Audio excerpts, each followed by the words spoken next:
Ladies and gentlemen, welcome to the Business Brew. I'm your host, Bill Brewster. I'm thrilled to be joined today by Heather Brilliant, the CEO of Diamond Hill Capital Management, and we're going to have a discussion on whatever Heather wants to, but a lot of it's going to be capacity-constrained asset management and why that's a good idea.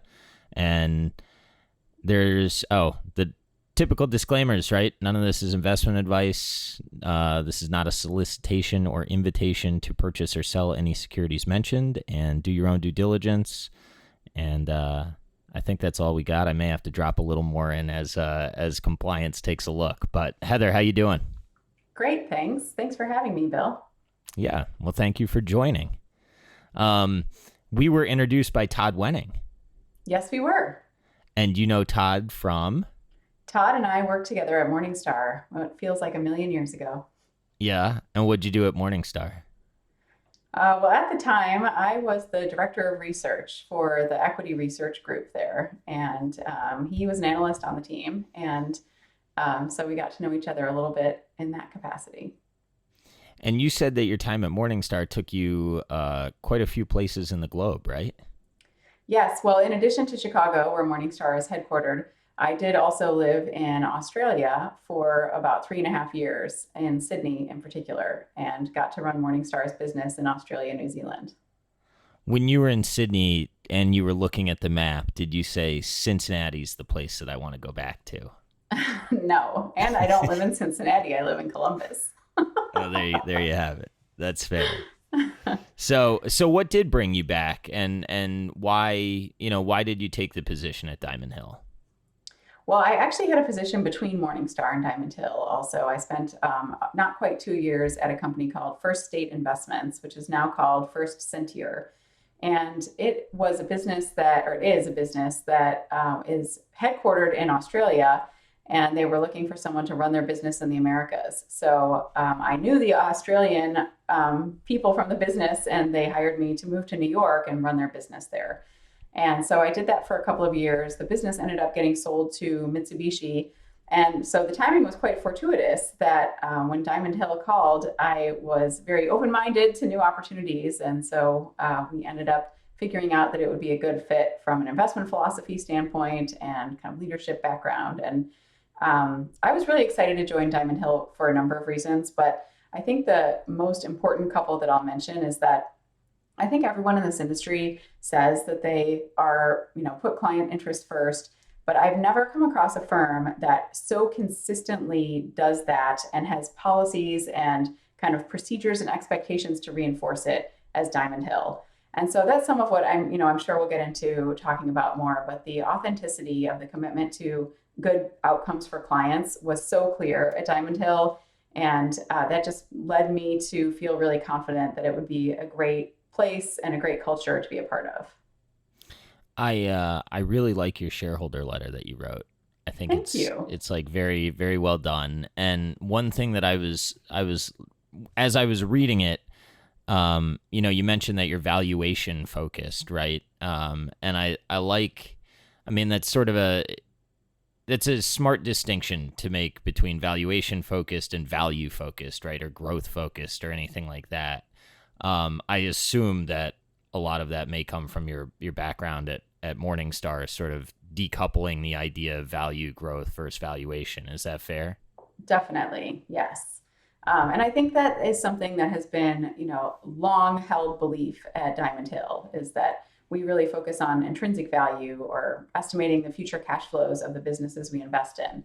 And that is very different than kind of a market definition of value investing versus growth investing. And I think it really allows for any type of company, but it most importantly requires that when we make an investment, it's in a business that we believe is worth more than where it's currently trading.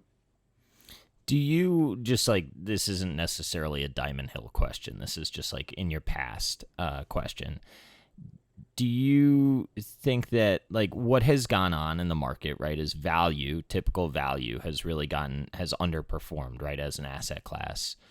Is it I guess, do you attribute that to one specific factor? Is it a number of things? Is it traditional value maybe not morphing in the way that the world has morphed? I mean, what are your thoughts on that?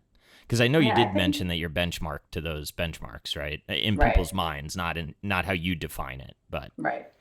I mean, I'd say one of the biggest reasons for that, or drivers of why value has underperformed over the last decade or so, is really the trajectory of interest rates. And as interest rates come down, then it really allows you to use a lower discount rate when looking at future cash flows. So businesses that are more likely to generate cash flows in the future, as opposed to currently, are worth more than they would otherwise be in comparison to those kind of old economy businesses that are currently earning cash flows and maybe don't have as high of growth rates as some technology companies, for example.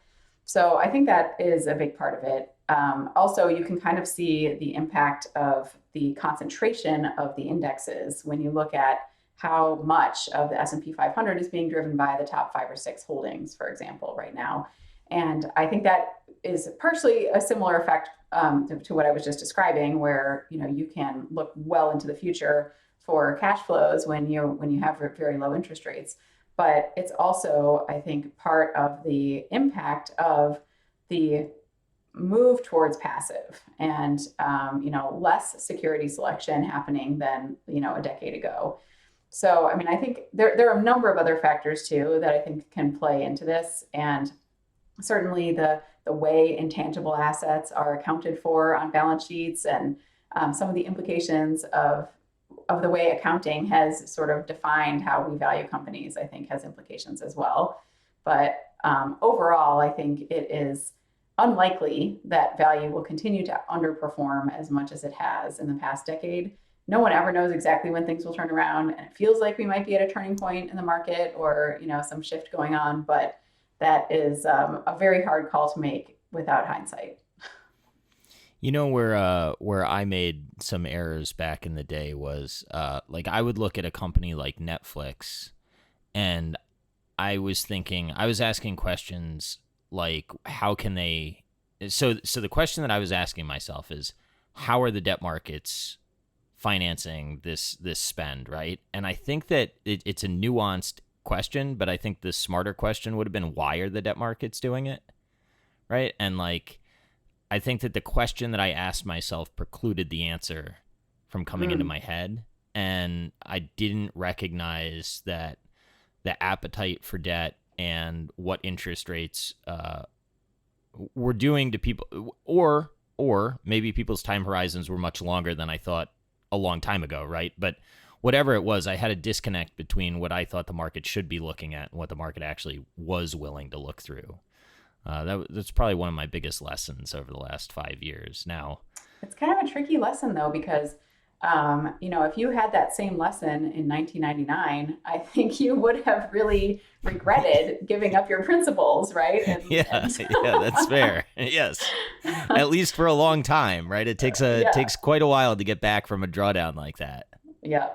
I mean, I can tell you, even just from the time when I was working with the analyst team at Morningstar, we had so many debates as interest rates were in decline about when to change our discount rates, or how to think about, at what level you're discounting cash flows. And you have to believe low rates will persist for a very long time in order to justify lowering your discount rate. And so it took a long time, I think, for some of the benefits of low rates to get priced into stocks like Hmm. Netflix. And so I think some of it is related to that as well. Yeah, that makes sense because if you're doing or if someone is doing like a 5 year terminal value, right? I mean, you almost have to be looking at least 10 years out to have a view on the rates, right? Because that's going to Yeah. be priced. Yeah. Huh. How has your job changed now that you're the CEO of an asset manager versus overseeing research and whatnot? Like, is it a completely different role, or do you still have? I I personally would think, given your background, it's hard to like let the research team go. You know what I mean? I'd Well, be like, well, you I know, know how to do it better, or something like that. I think the hardest transition that I made in my career was going from being an analyst to being a leader and manager. And that was actually almost 15 years ago now that I made that transition. And I remember kind of an internal challenge and challenge to feel comfortable making that decision, because I loved being an analyst, and I loved a lot of things about it. I just think it's one of the areas of like one of the careers, I guess, where having a really balanced view and being able to see both sides and understand what the buyers and sellers would be thinking and still be able to have conviction about what you believe and advocate for that. It's such a satisfying career to me. I really enjoyed it. But ultimately, I kind of knew that while I was good at it and I could do it, that it wasn't my superpower. And so, I do feel like over time, I have really enjoyed working with people. I almost think if I ever go back to college, I'll study sociology or Hmm. psychology. And I just really like thinking about what makes people tick and how different individuals are and how everyone's motivated by different things. And so some of those things I think are really essential to being a great leader. And so even though I hadn't managed a lot of people, I was really excited at the opportunity that Morningstar gave me to kind of take on running this team. And I think I was more comfortable to take that opportunity because it was managing a research team. So I Hmm. always told myself, if this doesn't work out or it's not as great as I think it might be, then I can go back to being an analyst. And Yeah. so that sort of safety net of like, well, there's always my analyst background to fall back on, made me feel more comfortable moving in a leadership direction. How long did it take you before you were kind of like, okay, the analysts have this, I don't need to micromanage or whatever? I mean, was it a pretty natural transition? I'm more internalizing what it would be like for me. I think it would be pretty tough.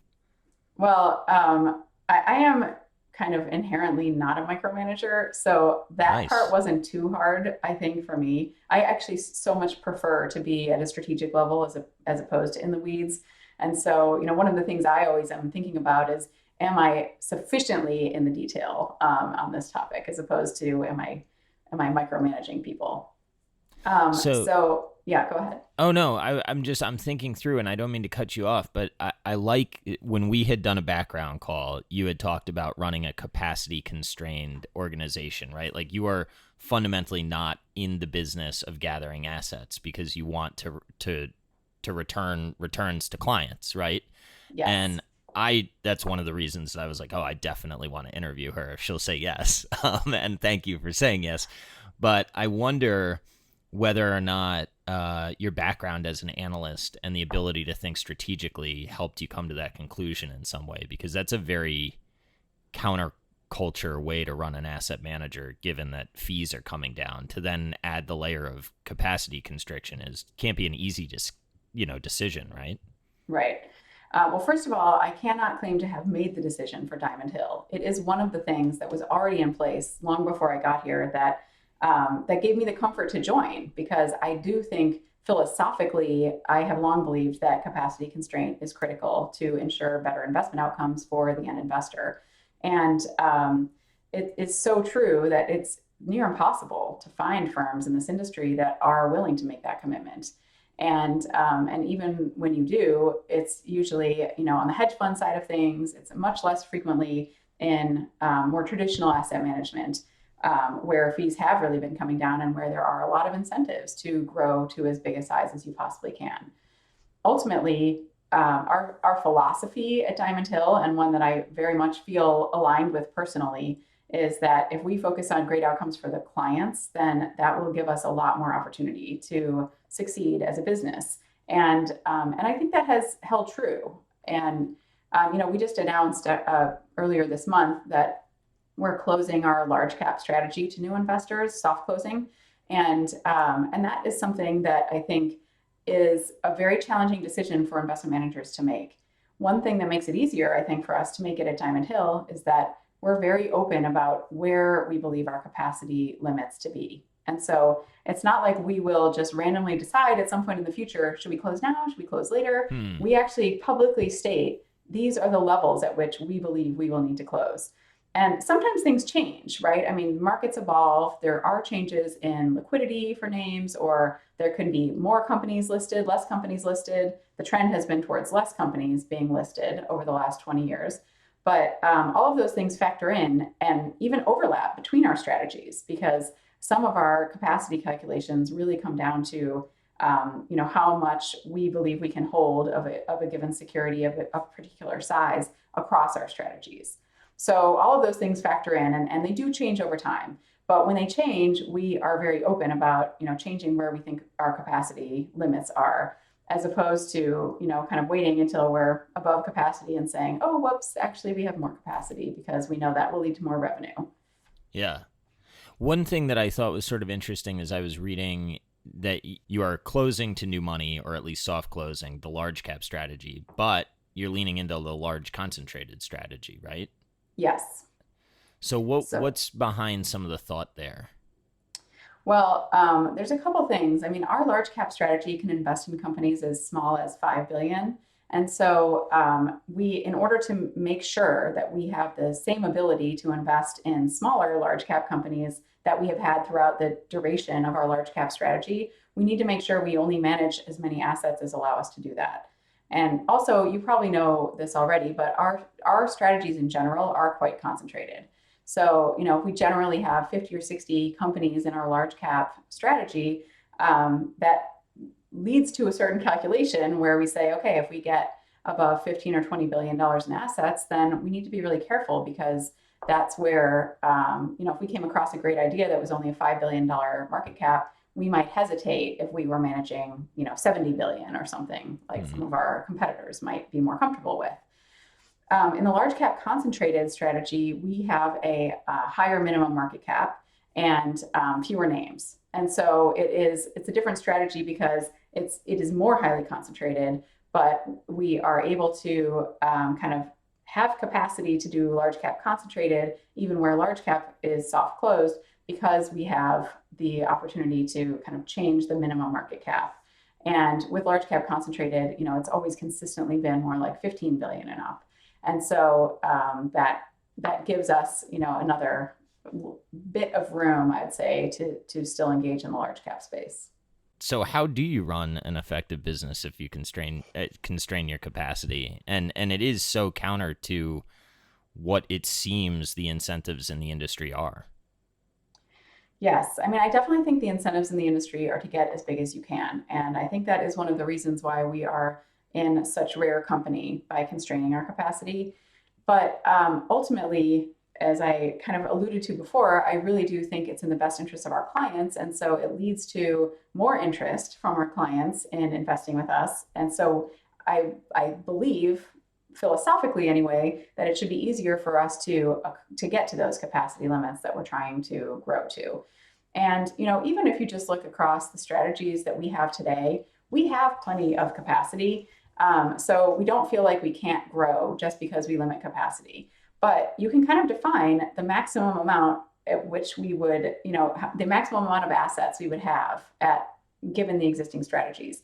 And so what that means for us is that if we choose to grow beyond that, it will be through new strategies. And I think that's good too, because it gives us an incentive to innovate and to be Yeah. thinking about, where can we apply our investing competitive advantages, and which parts of the market will most benefit from the way we behave, which is to be very long-term, valuation-oriented investors who believe in concentrated portfolios and take a very active approach. And I think when you take all of that into consideration, I don't see how you could succeed without being capacity constrained. Yeah, one of the things that I was thinking about when I was, sort of thinking about your job and what it might feel like if I was in your seat, is managing stakeholder relationships, right? Because I would think that there's some shareholders that would prefer to not hear the words capacity constraint. But as you're saying it, I mean, incentivizing innovation and creating new strategies is a way to grow without sacrificing your principles. Exactly. And I think it really gives us the opportunity to partner with our clients, because they know we're committed to great outcomes for them. And so we get ideas from our clients whenever we have a new idea for a new capability. We start out by talking to some of our clients about it, seeing if there would be interest from them and investing with us in that way. And so I think it really helps us build that partnership and feel like we're kind of on the same side of the table. What are some of the what are the best clients? Here's the question that I have for real. I'll just lay it out there. I had a relationship with a firm, and we sort of saw eye to eye up front, but I think maybe I didn't ask the right questions to figure out if I would be a good partner over the long term for them. And I would also argue that they did some things that maybe they could have done a little bit better. So like, what's a really good marriage look like for you all? Because I mean, you're not talking about hot money in and out, right? It is closer to marriage. It's a long-term relationship. So who are you really looking for as a partner? So you're absolutely right that we try to have as long-term relationships with our clients as we possibly can. And that has been true for our best clients. Some of our clients have been with us for well over a decade.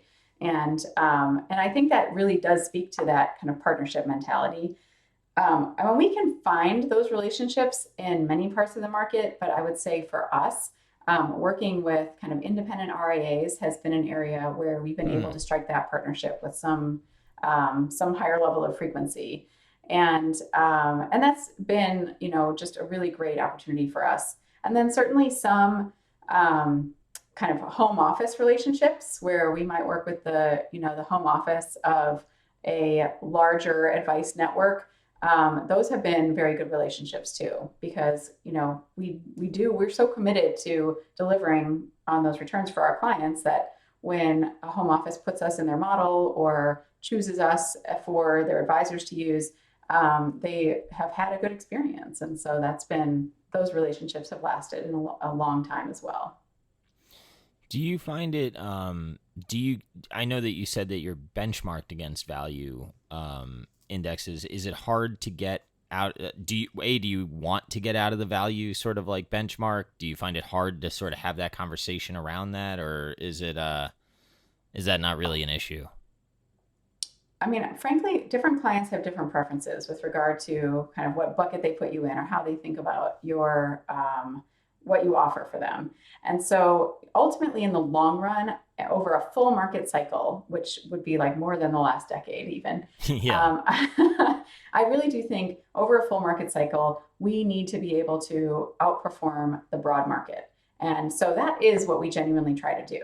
But when we go through periods like the last decade, where value is so out of favor, and what we see as dislocations in the market in terms of how some companies are being valued, can persist for a very long time. And so we definitely try to work with our clients to make sure that they understand that we're comfortable with very long periods of what could look like underperformance to a core benchmark. And in some cases, that comfort comes from looking at a value benchmark and saying, okay, well, at least if we look at how we could have done if we just invested in more direct value without necessarily having active management, would we have outperformed in that case? And I think that is kind of like a necessary but not sufficient criteria for us in the long run, if that makes sense. Yeah. But some clients say, I hire you to provide value exposure. And so if you're outperforming value, you're doing everything I need from you. Yeah. So I think that is great in those circumstances because I feel like we really delivered for those clients in a lot of cases. But ultimately, in the long run, we would like to outperform the kind of the broad market as well. Yeah, I think that if I were on the other side of the conversation that I mentioned with the firm that I had the relationship with, I would maybe say, like, you know, you did hire us for value exposure, right? Maybe you over allocated. And then, like, maybe that was my mistake. And I was young when I entered the relationship, so I didn't really know the questions to ask. As, many young people make mistakes. That was one. But I like how you're talking about, a market cycle. And I think that there's a lot of, it's hard to look at 10 years and say this isn't a through cycle experience. But on the other hand, it's also hard to look at what's gone on and say this is a through cycle experience. So how do you sort of like think through the definition of what a full cycle looks like? I mean, does it require sustained drawdowns? Is it economic malaise? Like, I guess, how do you think through that generally? I mean, it is a really good question. I definitely think some sort of recession or economic downturn has to be part of the full cycle. I think, you could definitely look at the path of interest rates as another example, right? When you've had more than a decade of interest rates going in only one direction, it's pretty hard to call that a cycle. Yeah. And Yeah, so you I would think think, cycles have to sort of cycle, right? right, they have to go up and Yeah, down. that's right. Otherwise, it's just a hill. Yes, exactly. And this has been a hill that has helped a lot of people and certainly a lot of investors. And so, that has been a great opportunity, I think, for many investors. But the way we think about things, I'd say we do not feel like the last decade has represented a cycle. Yeah. No, I mean, I think that a lot of people would agree. It's been hard to fight some of the style drift in my own head, right? Like Yeah, it kind of incentivizes some behavior that I'm not sure is the right takeaway, but it's would yeah. also be Well, impossible to argue that I haven't looked in areas that I would not otherwise look. right. I was speaking with a student group earlier this week, and one of the students asked me, how do you put triggers in place, or like, how do you make sure that you don't have style drift, or make investments that that maybe are good in the short term, but won't necessarily play out the way you'd like them to. And I just said I really think the best way to think about making the right investment decision is to think about what you think this business will be doing 5 years from now. So, like, if you can really get past whatever weakness it might have experienced because of COVID, or maybe even artificial strength because of COVID, and say in some sort of normalcy, 5 years out, we don't know what will be happening, but we know that whatever's going on now is probably not likely to last for 5 years. Then I think you can get some sense of like, okay, here's what this business can really do from a cash flow generation perspective, and that gives you the opportunity to hopefully see past what could be short-term trends, or what could be maybe things that are more influenced by stock price movements, and even fundamentals. Some of the businesses that have done really well over the last decade have had really strong fundamentals. But then when you start extrapolating that for another decade, then I think that's where you have to really look closely at the true cash flow generation potential of these businesses. Yeah, I think the other thing that my buddy Jake Taylor often reminds me about is, there are base rates and outliers, and applying the outlier results to the average company is where you can get in some real trouble.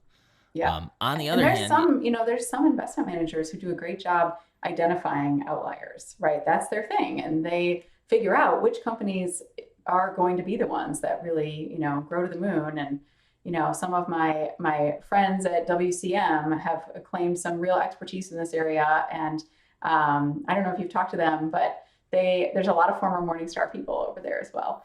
yeah, And they're I would say have a methodology for identifying businesses that they believe will be outliers. But that's not what we are trying to do. will you, as a firm, are you open to, saying, okay, well, so like I've thought of value has different bands, right? And there's like high quality value. So you can have compound. I mean, I know the answer is going to be, at the end of the day, we underwrite to intrinsic value, and whatever discount to intrinsic value is what we buy. But are you, as an investor, like not firm specific, but would you lean more towards like an 80-cent dollar in a quality company versus a 60-cent dollar in more of a cyclical, or does that all go into your discount rate? Like, how do you think through parsing quality and value and where those two things intersect? I believe very strongly that it is easier to forecast the cash flows and ultimately the valuation of a high quality business than one that is particularly cyclical. Yeah. And so, if you take that into consideration, then you would need less of a discount for a quality business than you would for a highly cyclical business. And I think that just makes logical sense. I mean, maybe Yes. just because of the way I think, it feels logical, but No, I think it makes a lot of sense. so, and ultimately, I'd say I think most valuation-oriented investors have a quality bias. Like, it's always wonderful when you can find a high quality business trading at a big discount. That's the fat pitch, right? Yeah. But ultimately, I think where some businesses start, or where some, let's say, investment managers start to differentiate themselves, is in where those biases fall on the margin. So if you aren't getting the fat pitch, what do you go to? Do you go to quality? Do you go to deep value? Or, very cyclical business? And that I think can differ. And for us, it really is about kind of thinking through the risk reward and our ability to forecast that company's future cash flows. And so you can kind of see over time, if you look at our portfolios, different levels of interest in quality versus cyclical and things like that. Overall, I'd say I feel that we lean in the quality direction, meaning we'd rather buy a company that we are confident in its future cash flows, trading at a medium discount, than we would to buy one where we're unsure about the future cash flows, but it's a huge discount. We'll still buy that kind of investment. It's not out of scope for us, but obviously we have to put in more work and get to a higher level of confidence in our ability to rely on those future cash flows. Yeah, I think probably if I could nitpick the question that I asked you, the assumption in the question is that you can define the dollar, right? What's an 80-cent dollar and a 20-cent dollar? And I think that the definition of the dollar in that question is highly dependent on, right, the quality of the business. And what I think I've noticed, at least for myself, is when you get into the junkier stuff, I have been more in the past willing to say this is a dollar, and maybe the dollar is closer to a 70-cent, Yeah. comment Yeah. than actually a true dollar. So When I think when you're looking at cyclical businesses too, the one thing that you have to keep really top of mind is leverage, because a cyclical business that loses its ability to make it to the other side of whatever cycle it's going through is, I think, where I personally have gotten the most burned as an investor, and where I think it really does behoove investors to be really careful. And sometimes that is financial leverage oriented, but sometimes it can actually be operating leverage oriented. So there's a number of ways um, to get burned. And so I think it's just really important to think through, can this company come back from whatever it is that is causing it to trade at a big discount? So, as the CEO of an asset manager, you have, obviously, the strategies have to deliver, but the other side of this, and what we're talking about, is like training up young analysts and associates and PMs to see the world in whatever way helps them create the most value, right? However their creativity can work. How do you think through, like, do you, just as a manager, are you more, I mean, you said you're not a micromanager, so I assume that you're maybe more, how do you assess people's growth in the organization? Because your retention is pretty darn good, if I recall correctly. Like, Yeah. so there's got to be something culturally that y'all are doing positively, right? People enjoy working for you. So how does that sort of manifest itself? Well, I think that is probably there's a number of different answers to that, depending on which parts of our business that you're looking at and things like that. But specific to the investment team, we have had just a very stable group of portfolio managers that I think are just really committed to our clients. And fundamentally, I think they are driven more by delivering for our clients than making sure that they're making more than the portfolio manager down the street, or that, when things are bad, we are there for them. And when things are great, they're there for us. And so I think it's more of a kind of a collaborative feeling, I feel like, at Diamond Hill. And so that's some of what I think leads to higher levels of retention than you maybe see on average in the industry. Also, while certainly there are other firms where you could practice the style of intrinsic value investing that we do, there's not that many. And so ultimately, I think our portfolio managers are really committed to this style of investing. They really believe in how we think about investing.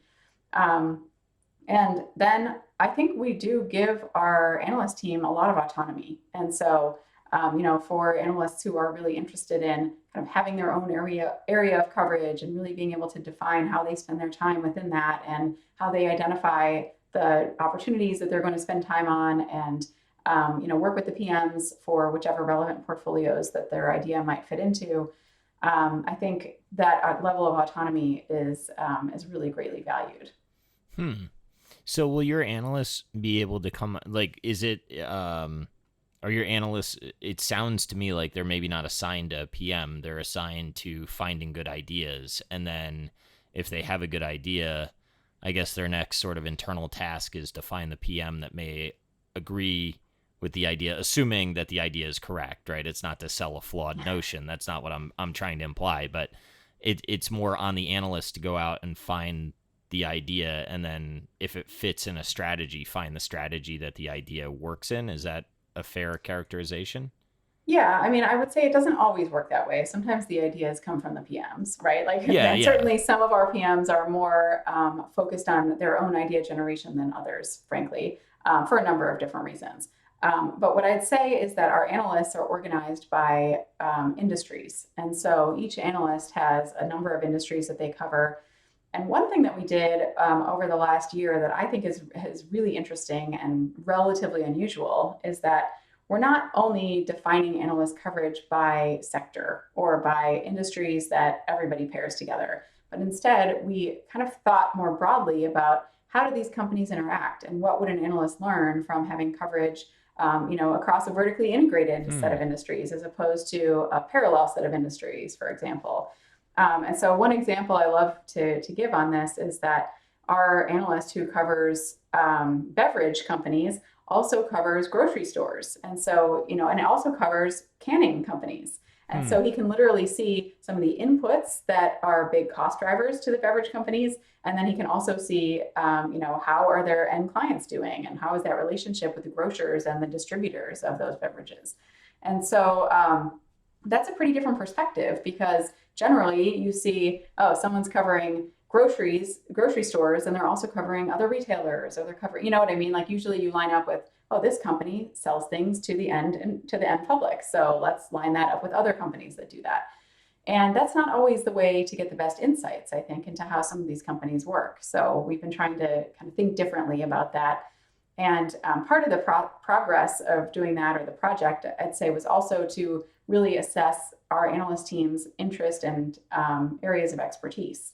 So, we had an analyst who had worked for a medical device company, but was not covering anything related to medical devices. Hmm. And so we had the opportunity to move some of our medical device coverage over to him and still keep him on some of his other companies. And so it sort of provides a level of diversity for analysts that I think is also rare because, while analysts love to become experts in their area of domain, they also really love to continue learning. And so I think making sure we're providing those opportunities and thinking about that as we continue to evolve coverage has been an opportunity as well.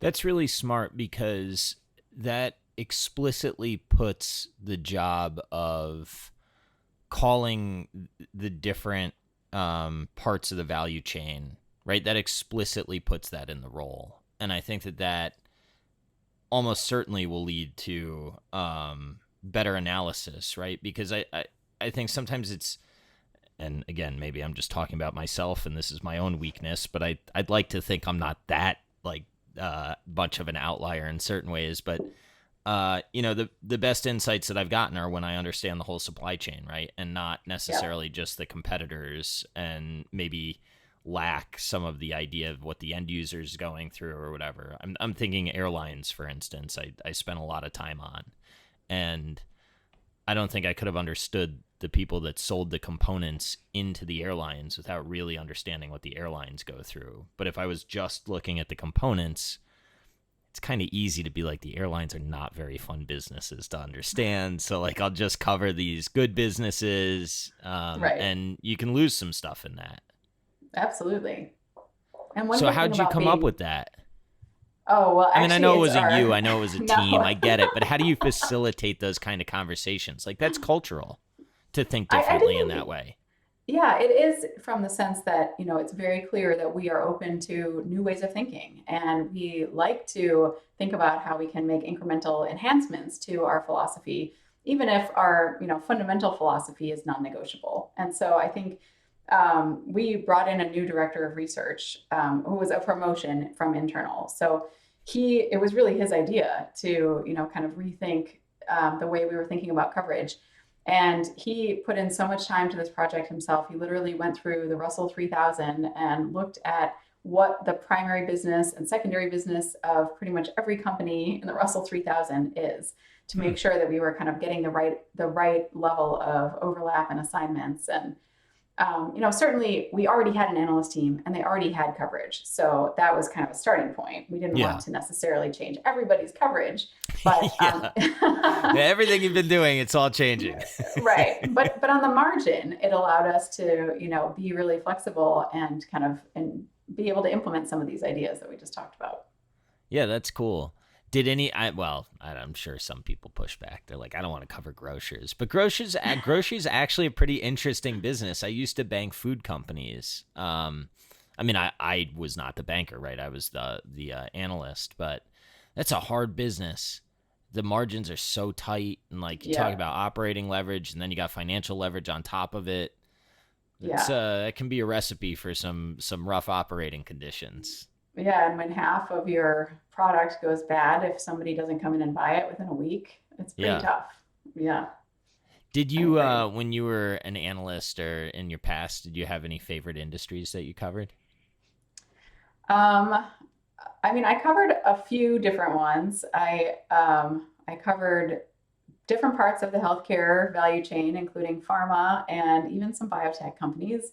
I covered kind of business services, and I covered retail at one point. Retail and tough, actually, huh? Definitely.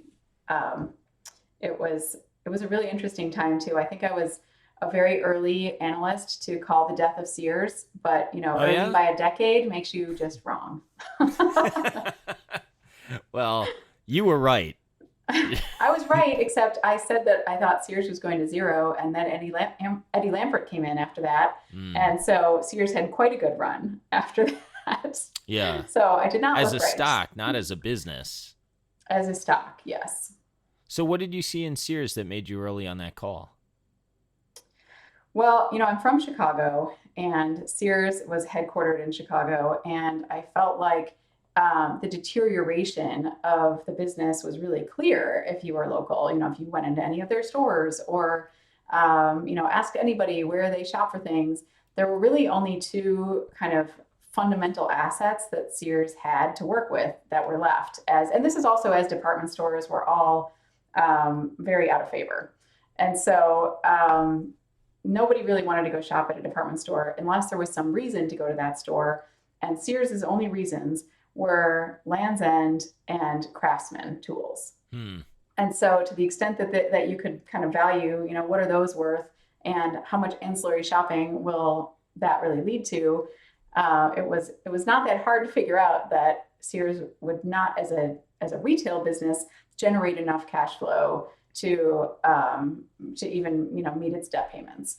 But the thing that really changed with Eddie Lampert coming in is that he was obviously very much more focused on the real estate that Sears owned, which was essentially an off-balance sheet asset because of the way everything was accounted for. And so so that's what I missed. I definitely did not see the real estate value and the ability to monetize it.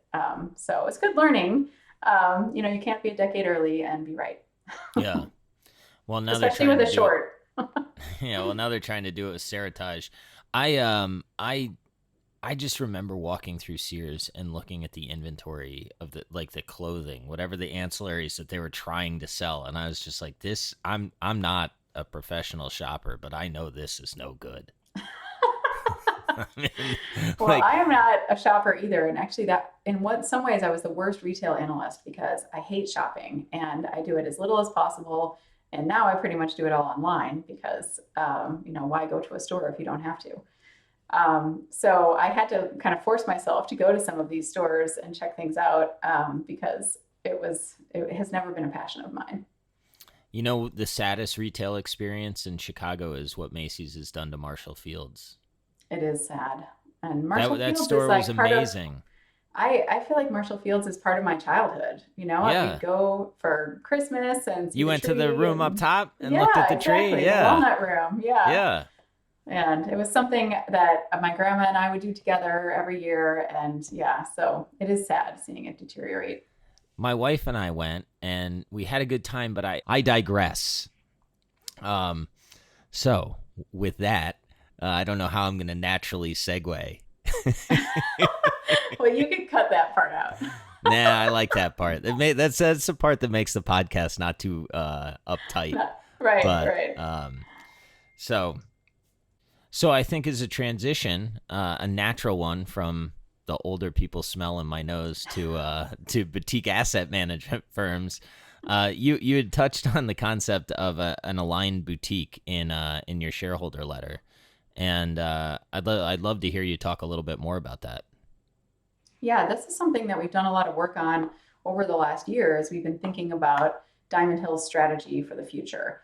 And so we came up with this concept of an aligned boutique to kind of indicate that our history had been as a kind of single area boutique. We were very focused on domestic equity, and that's where a lot of our historical success has been for sure. And over the last few years, we've added some new capabilities in international and fixed income, but they have not been huge contributors to the overall business at this point. And so what we were thinking about is, how do we want the business to evolve in the future? And I think there's kind of a spectrum in our industry from single boutique to, let's say, multi-affiliate or multi-boutique to, huge behemoth.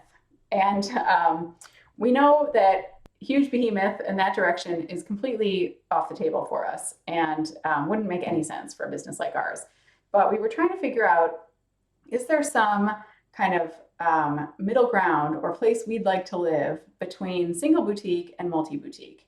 Because neither of those felt exactly right for us anymore.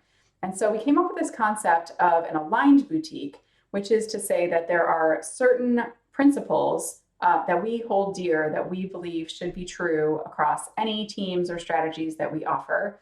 But it does not mean that we are a single boutique, because we can still allow different investment classes and variations within those parameters. So we're not going as far as a multi-boutique because we don't want competing teams. We don't want to have completely different from what we believe is teams who invest completely differently from what we believe is the right way to invest. And so when we took that all into consideration, we really came up with a few areas of alignment. And I kind of think of an aligned boutique as having sort of an interesting double meaning as well. It, first of all, means we're aligned with our clients. And that we've talked a lot about already. But making sure we are capacity constrained, that our portfolio managers and really our employees at large are investing alongside our clients, that we, that we're owners of the firm, and that we're really thinking about on an underlying basis how we can ensure that we are aligned with the interests of our clients. So that's sort of the first angle or idea of alignment. And then the other is to be aligned on certain investment principles. And so that's where we really articulated a few things, specifically that we are long-term oriented, both in how we think about making investment decisions as well as how we run our business. That we are that we believe in active fundamental management. And so, we're not a quant shop, and it's hard to imagine us kind of going in that direction. We're not a momentum shop. We don't believe, that we should be making huge macro bets. We're very kind of fundamental, bottom-up oriented. And I think you could think about concentrated portfolios as going in that category as well. And then this idea of being valuation disciplined.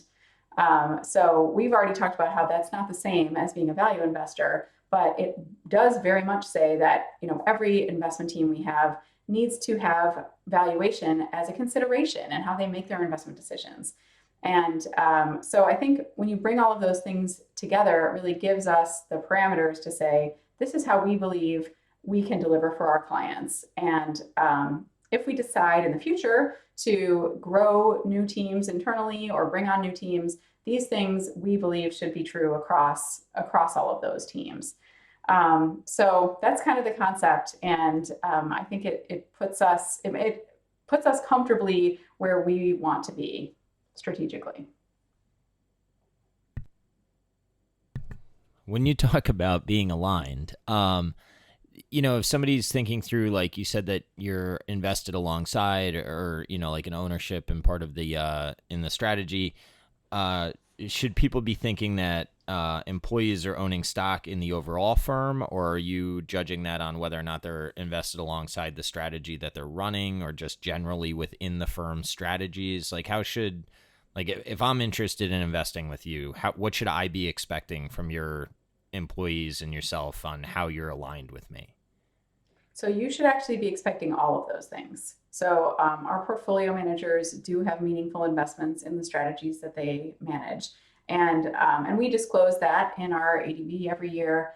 And also our management team is invested in the strategies that we manage as well. And I don't think we disclose the proportion of all of our employees that invest alongside our clients, but it is very consistent across our firm that our employees are investing. They work here because they believe in what we're doing and they invest in our strategies. Another reason why a lot of our employees invest in our strategies is because we have very restrictive personal trading policies. And so, while there are other options besides our own strategies, we don't allow our employees to invest in individual securities because we feel like that would put us in direct conflict with what we're trying to do for our clients. And so that we've been doing a little bit of research to try to understand how many other investment managers have policies that are that committed to this level of alignment. And it's not a lot. I don't feel like I have a really good data point to share with you, but it's somewhere in the neighborhood of 10 to 20%.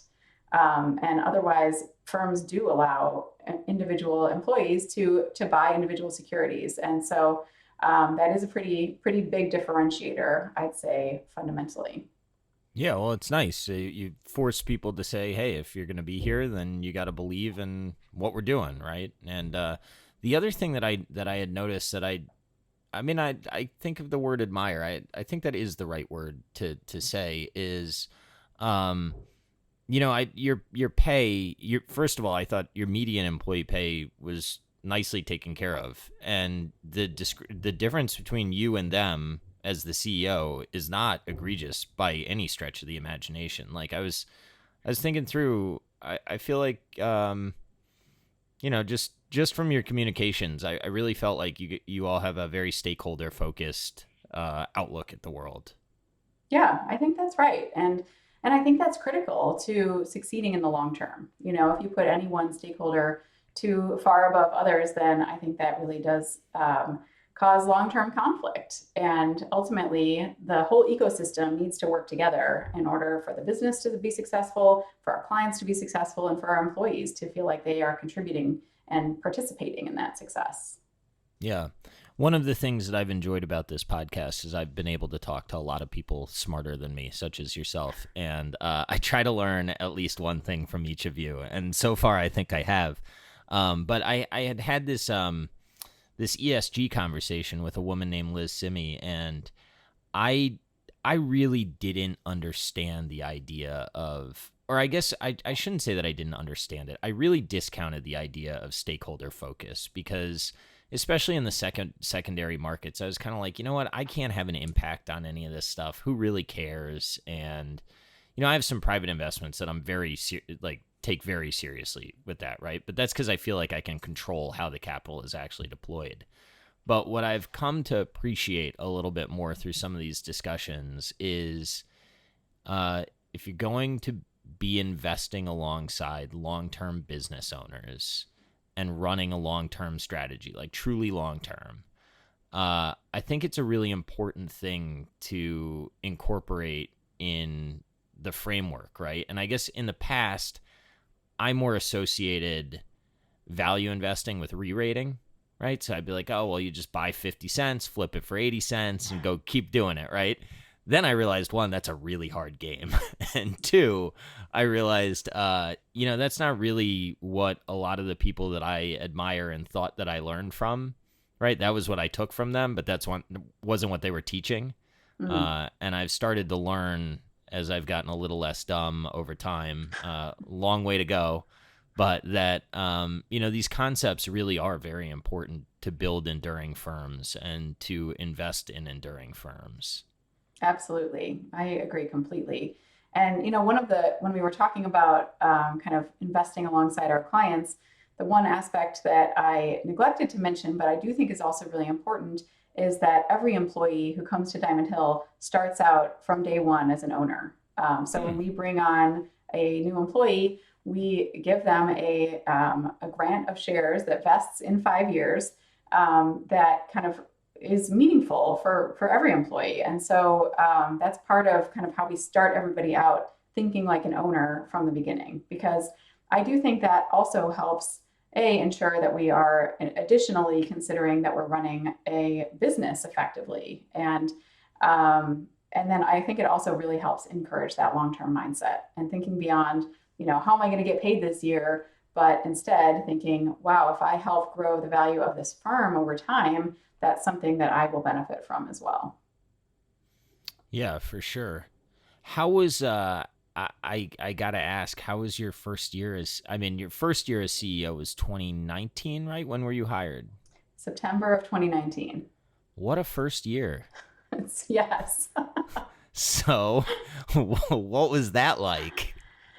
Well, I wish I'd had more time in person before the pandemic hit, for sure.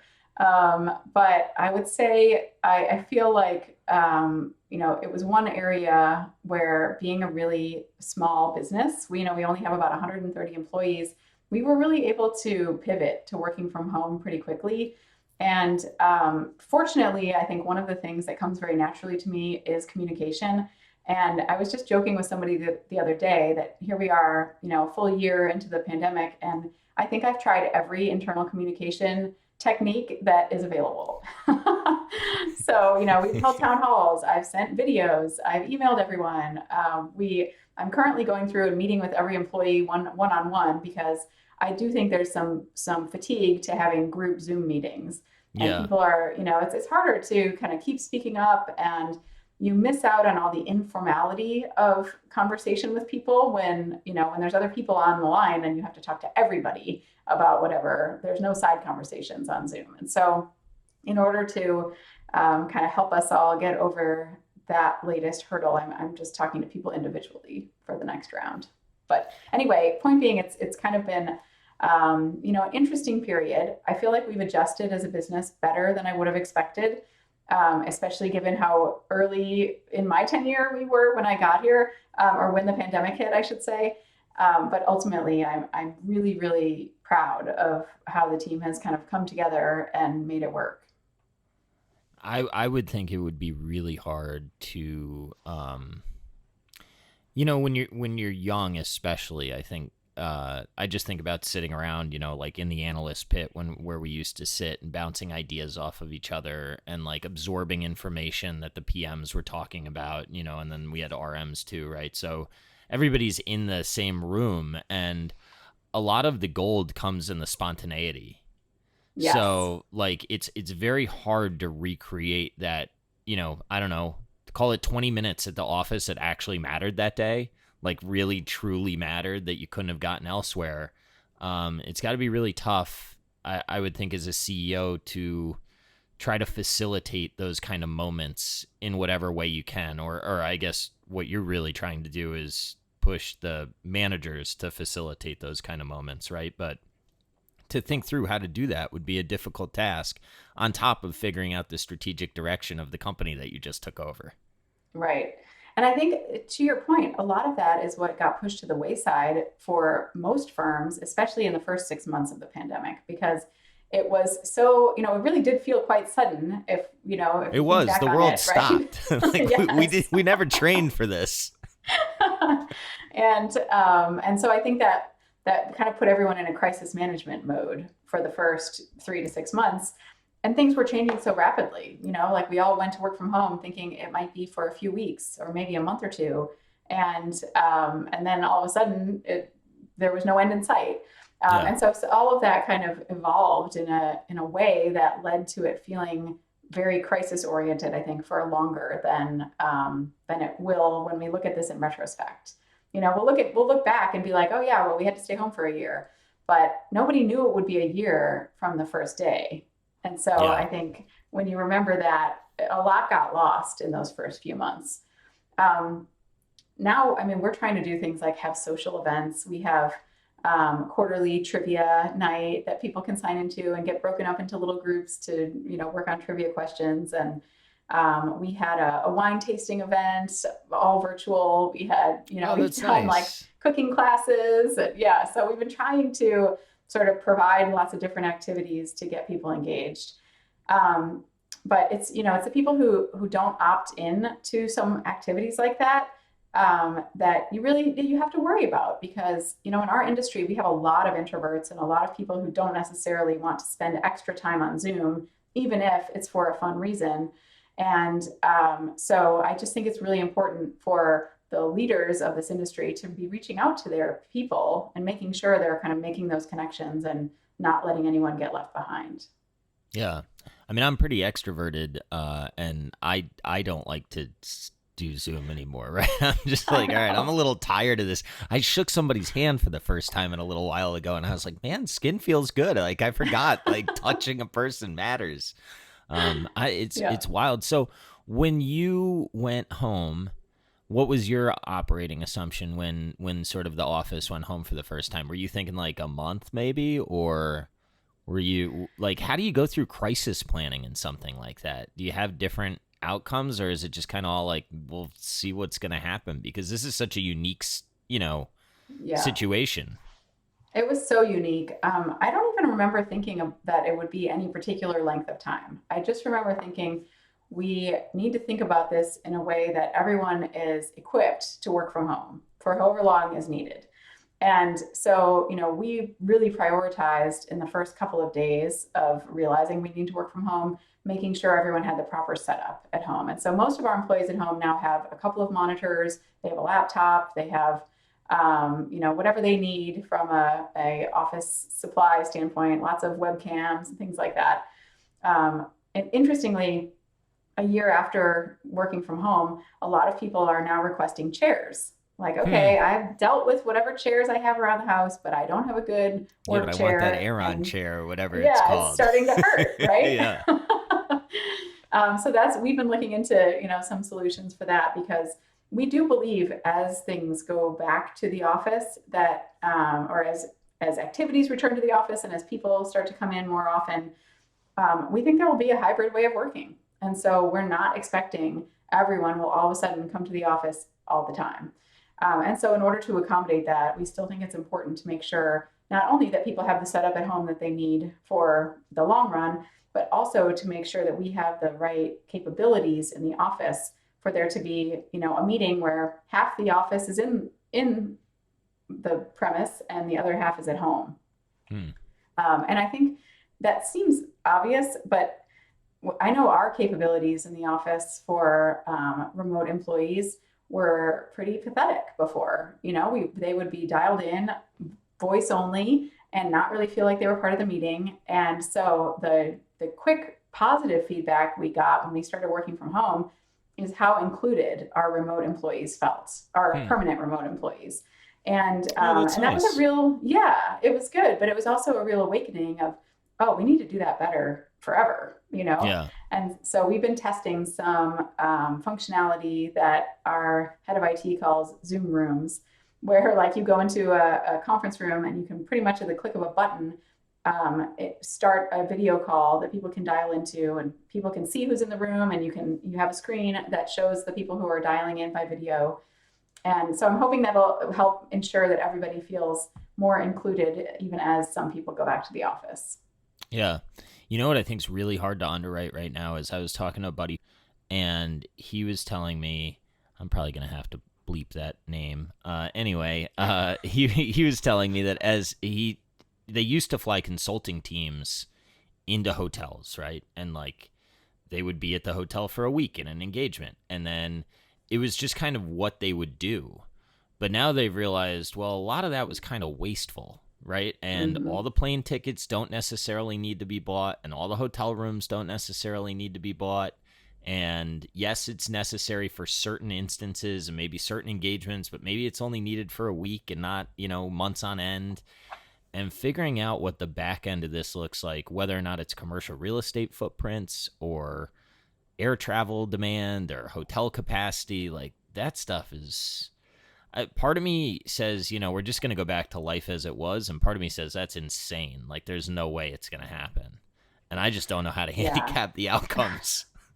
I agree with you, and I'm no expert on this, but my feeling from talking to people is that we will, when travel opens back up, we will see a spike in business travel that makes it feel like things are going back to normal, but I don't think it'll permanently stay there. I think we Yeah, will see people realizing, okay, maybe only half as many people needed to go on that trip, or that due diligence meeting really could have been done over video since we just did them for over video for the last year. You know yeah. what I mean? I think you'll see some of that come through, but I do think initially everyone will say, "Yay, I get to travel again!" And I think, I mean, I don't know. I know not everyone feels that way, but I love travel, and I'm also an Yeah. extrovert. So I can't wait to kind of get back out there and be meeting with people in person. Well, I think a good data point for people's appetite to travel is if you look at how quickly Allegiant and Spirit filled up their load factors, right? That's like a decent proxy for whether or not people are willing to take leisure travel. So, I mean, as early as like May, when the pandemic fear was still pretty high, Allegiant had pretty full planes. So Yeah. I do think that there's a willingness to get out there. Business travel is a lot harder though, right? Because I think a lot of companies are going to be looking at their P&L and say, there was a lot of expense that could have come out of this and what's necessary and what's not. I think Sam Zell said, this is all nice in theory until the first person that flies out closes the deal and then everybody's going to fly out behind them.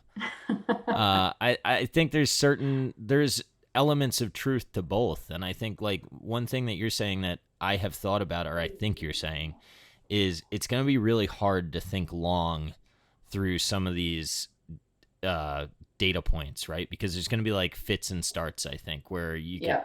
in the same way that I think some people are improperly capitalizing the demand for digital services right now, I think people may improperly capitalize some of the reopening and, it's going to be a lot of confirming of priors and figuring out fact from fiction, I think, is going to be pretty difficult over the next probably even 18 months. I don't know.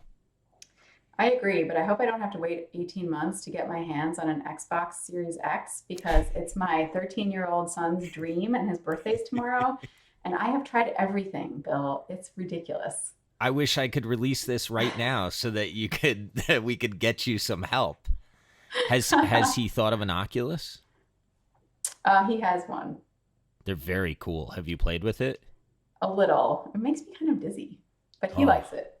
it blew my mind. I was like, oh, I understand the metaverse now. Like, I get what people are saying that we're going to.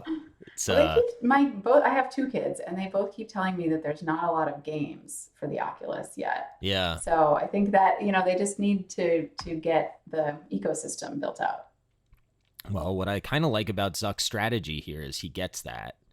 What I don't love about it is that it's owned by Facebook, and I sort of inherently distrust Facebook. I will disclose that I'm a little long because I view it as today's cigarette companies, but like, but I do think it's smart to price that where it is because I think he understands in order for the developers to come, you've got to get it in people's hands, but people can't get it in their hands if people are going to charge $1,000 per set, right? So. Right. It's one of these chicken or the egg type things. Yep. It's gonna be a Well, weird world.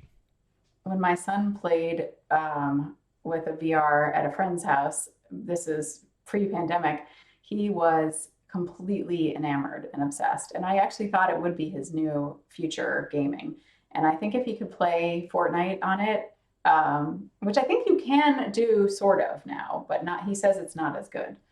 Hmm. Um, so I do think there is a lot of potential to it. Well, so the person that I was talking to, one of the ways that they're pitching clients is they're sending, I think it's Oculus's, if not Oculus, it's VR headsets to the client. And there'll be 5 people around a room and they all put them on and you can look left and right and see who you're sitting next to. Now, they have like a full-blown like television studio where they're at. So it's like built out capabilities, but that would really impair business travel, I think. That will be fascinating. Yeah. And that's going back to like the rate discussion that we had. one of the things that I can't figure out is part of me says, well, we're close to zero. We have to go higher. Like, just like my head just says that, right? But there's a lot of deflationary forces out there that it's going to be who knows what happens. I think it's crazy to opine, but I I can think there's a argue lot of either way. inflationary ones too, though. I mean, Yeah. if you look at the whole housing value chain, I mean, just try to get something done on your house, or Yeah. look It's at the terrible. backlogs in construction of new homes and the lack of inventory for homes, even in the U.S. There's a lot of inflationary pressure there, I think. Yeah, and that's got a lot of multiplier effects in it, right? Like Hmm. as the tradespeople start to get employed and make more, they spend more. That's I don't know. If you can figure out where the world is going and when, please let me know. You have an open line Well, anytime you want to take it. one of the smartest portfolio managers I know said that the thing to watch really is wage inflation. So to your point, if the workers that are part of this value chain that we're talking about, whether it's the housing market or other parts of the economy, start to see improvement in wages, that's really the sign that we have real inflation, as opposed to some of the materials inflation, which, to your point, can be offset by other areas of deflation more easily. So how do you? I mean, I think I've asked this a couple ways, but I'm fascinated by it. Like, you clearly have a mind for this stuff, and you love thinking about it, right? And it like is who you are. So how do you just let the PMs do their thing, right? And like not get involved, or do you? I shouldn't say how don't you, but you did say that you don't micromanage, so I do assume that you have a fair amount of sort of hands off in it. But my sense from talking to you, and reading what you've written is you've got a really good stakeholder focus. I've said it before in the interview, but I mean it. And two, like, I don't know, a good perspective of letting people sort of do their thing. That's not an easy skill to develop. I wouldn't think those two things. I mean, I do think it's challenging. Like, you have to learn to trust the people that you work with, and I do think part of that comes with time, right? The more interactions you have with someone, the more you build trust, and the more trust there is, the easier it is to let go and feel comfortable that they are going to do their job and you can do your job. So I think that's kind of trust is such a fundamental component of any business culture that's going to succeed in an environment without micromanagement, which is the only kind of environment I want to be part of. Yeah. um, and then the other thing I'd say is it has been really helpful, I think, that Diamond Hill was a very successful firm even before I got here. And they already had a lot of portfolio manager autonomy in place, and the expectation that it's the PM's job to decide what they're going to invest in. And they oversee a lot of the risks related to managing their portfolios as well. And so it actually makes my job a lot easier because I feel confident and comfortable that they know what they're doing. And you're right. I love talking about investing, and I love talking to our PMs and getting their thoughts about markets and individual names and how they're thinking about different companies evolving and the economy. But ultimately, I don't even feel like it's my expertise anymore. I Yeah. could probably talk about it more than your average person, but I am not an expert, and I get to spend my day with experts, and I love that. So I feel like, my expertise now is on the leadership management strategy side of things, which I also love. But it's really, when it comes down to the portfolio management, I feel so lucky to be able to have such a great team to rely on, and that it never keeps me up at night. Yeah. Competence can, that it enables the hands off, right? Yeah.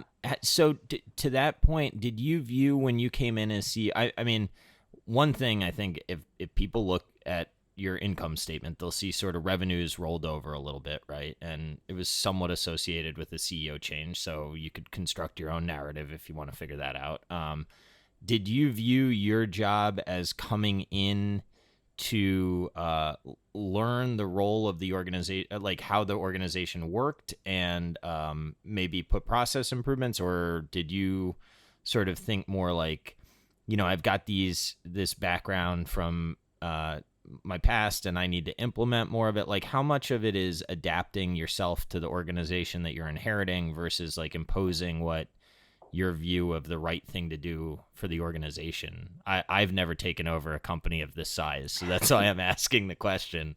It's a very, it's very interesting to me.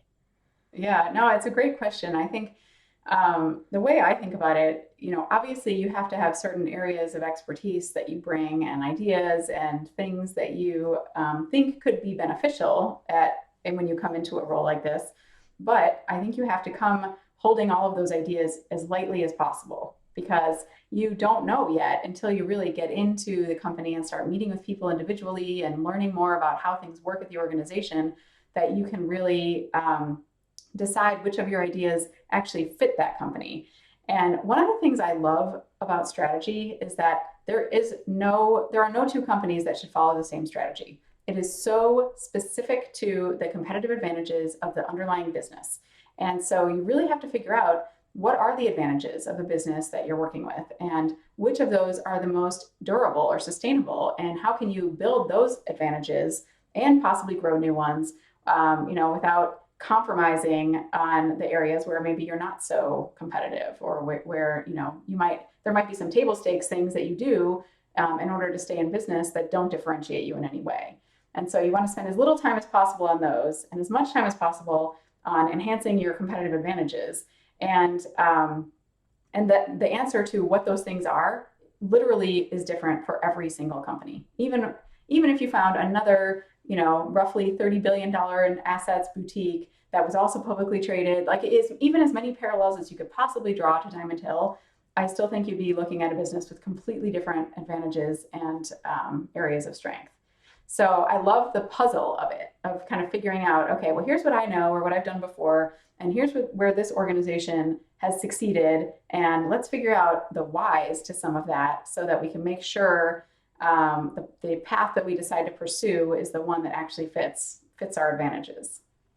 How does being a public sort of impact your job at all? I do like that you don't kowtow to the public. You don't do what most public companies do. But I wonder, do you have a shareholder base that sort of wishes that you did a little bit? Like, would it benefit you at all? Is that something like, how does that sort of color how you look at the situation that you've found yourself in?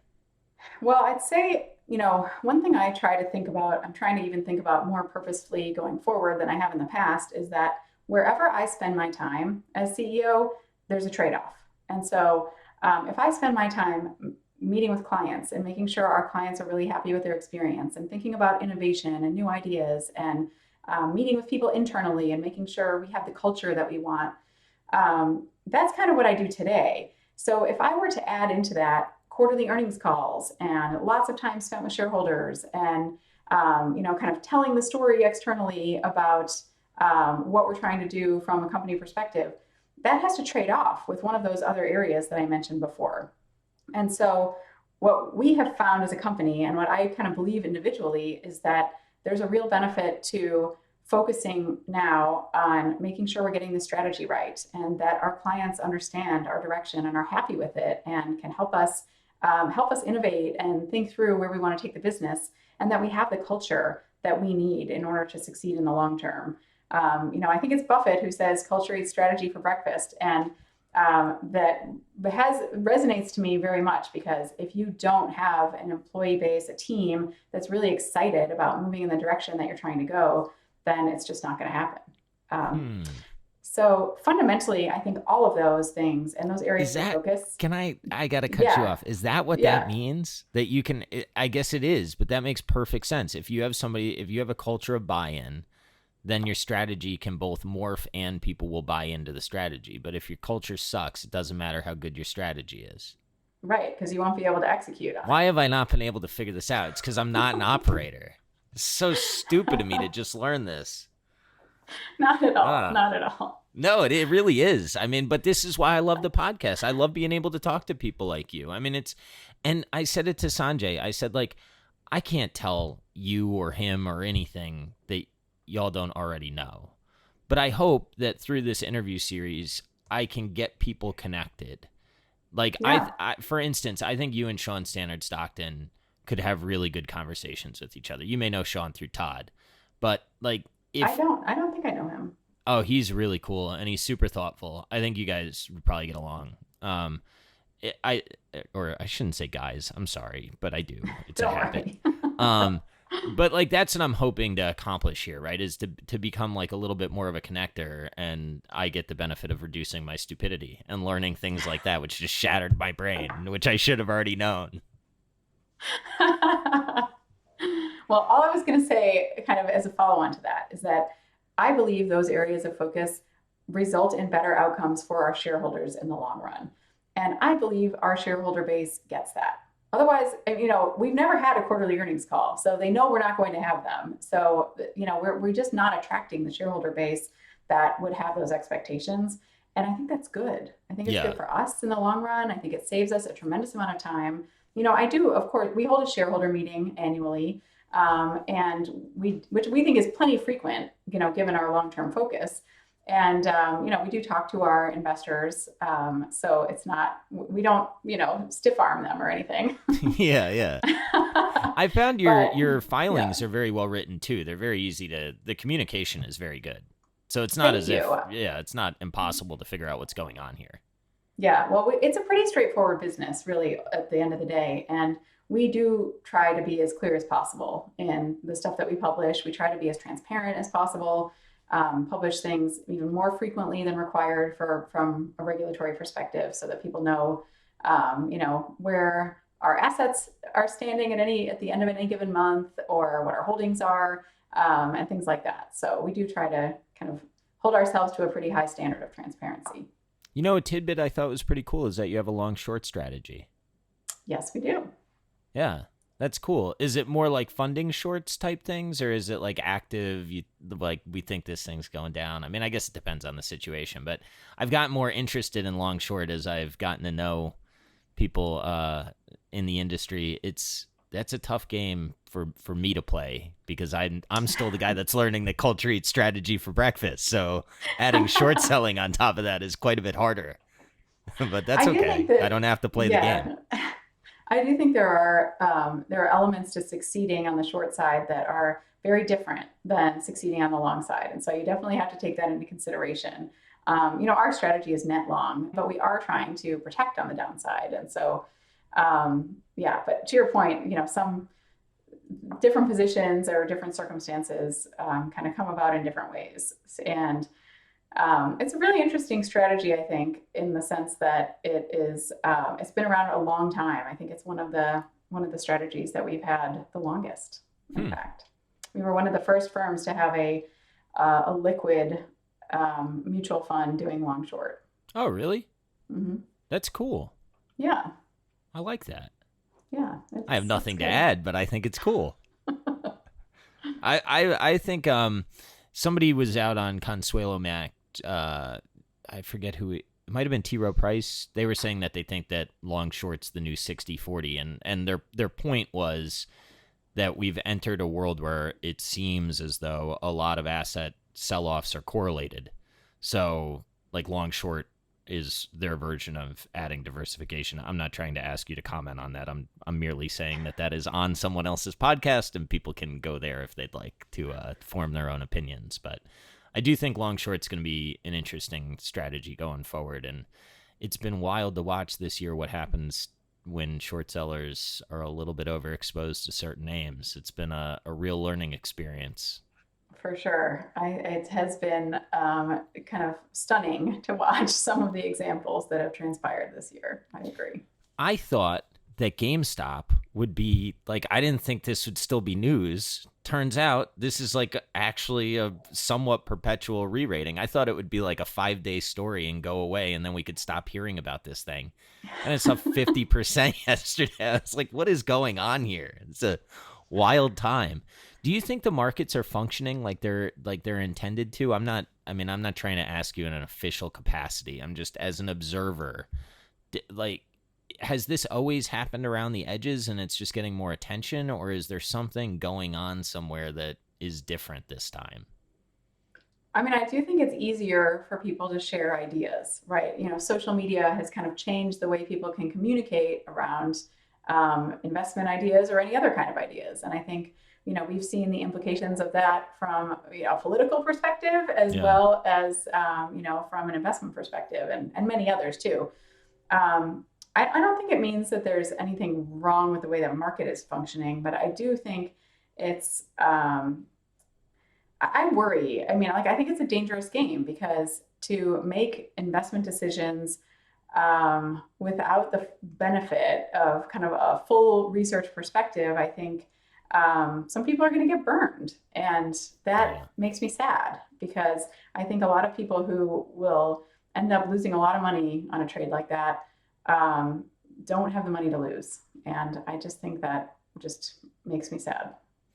It makes me sad too. And a lot of the reason is, and if you're listening, Mom, I love you, but what I'm about to say is like objectively the truth. Like she's the type that she's really, really good at real estate, but she's also the type that can kind of get sold an idea, like when a newsletter comes out or something hits her email box or whatever, and she'll call me, and I'll just, as soon as she starts asking, I'm not trying to be rude, Mom, when I say this to you, but I say it to you.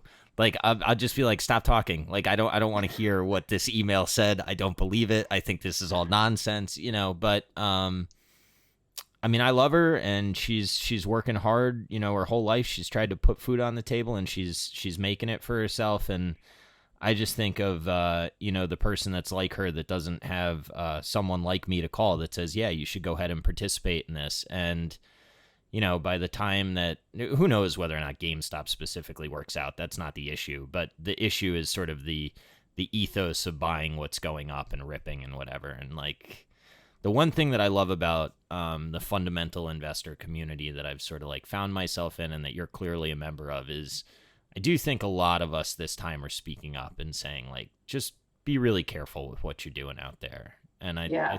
I hope people are listening.